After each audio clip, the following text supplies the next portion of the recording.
the only way to show you some of the stuff that I want you to see was to wake up at 5:30 in the morning and come out here before it started to get crowded.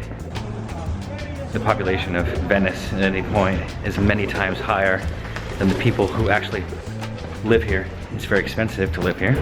Most people are visitors, and the touristy areas are full of visitors.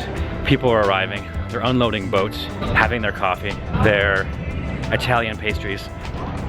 This is Venice coming alive.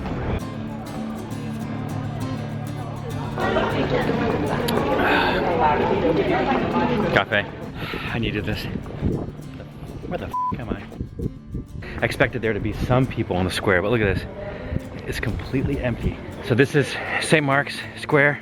Typically, you want to book a hotel central to St. Mark's. It's really where all of the tourist destinations are central to. I'm going to show you one of the oldest things in Venice. These statues right here. During the Crusades, the prime minister basically of the Venetian city-state at the time decided to actually lead the people to Constantinople to conquer it and then bring back all the spoils of war. One of the spoils was these. All the columns are different. See how they're all different materials because they were stolen. When this church was originally built, it didn't have these columns on the outside, and it didn't have all the gold mosaics around. Everything sort of ties into St. Mark, including the lion with wings, which is the symbol of St. Mark and has become the symbol of Venice.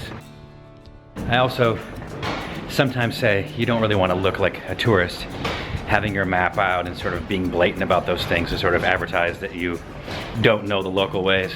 But here in Venice, most of the people are tourists. Everyone here that I've met has been very nice. Everyone.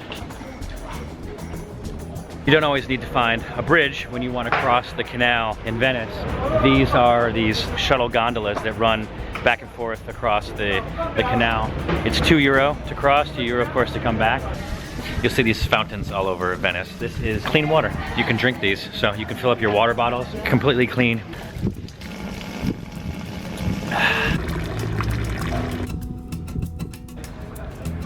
This is the real Rialto Market, whereas the one when you come off the bridge has a lot of crap. I was going to sugarcoat it, but that's exactly what it is, crap. So this is all the fresh produce that you get if you were a Venetian. If you lived here, this is where you would shop for your fresh stuff.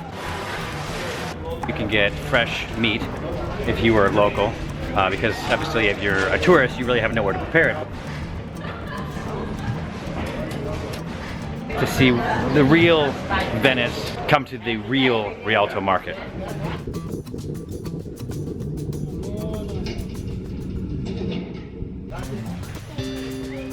If you want horse meat, yeah, you heard that right. If you want fresh horse meat, this is where you go. Best. The best. I don't know about that. I'm not going to eat it. This is a delivery boat behind us, which would normally be a delivery truck. This is a delivery boat, and this one happens to be delivering alcohol. Campari, apparel, Cynar, classic Italian spirits. You get used to the fact that the mode of transportation, the primary mode of transportation here is by boat, is by water. So even if you are moving homes, you then of course take a moving boat. The gondolas behind it, which are mostly, primarily, solely for taking a romantic cruise along the canals. It costs €80 to hop on a gondola, and it is a half-hour trip. So you can hop on one of these, which is this is an authentic gondola passing behind me. There are also inauthentic gondolas. A quick little lesson on the gondola here. You can see a gondola passing behind me. This is actually a real gondola, whereas this one here is not a real gondola. So a real gondola would have ornamentation, bigger ornamentation on the front.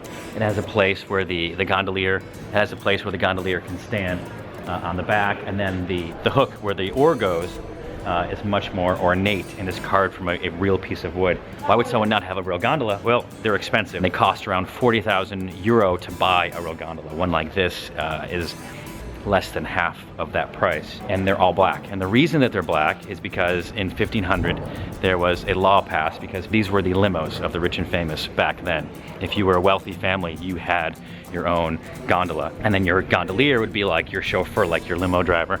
And they were getting so ornate, the government wanted a more level playing field for the aristocrats, so they decreed that all gondolas needed to be black. So since then, they have all been black.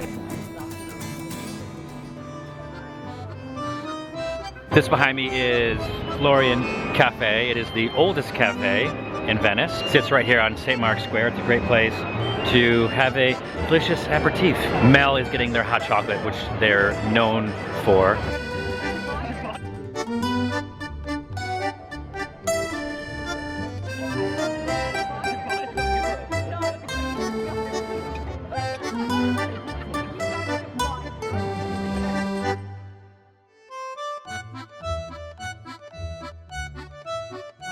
If you come here in the middle of the day, you will be faced with quite massive lines to get into the Doge's Palace and then to the bell tower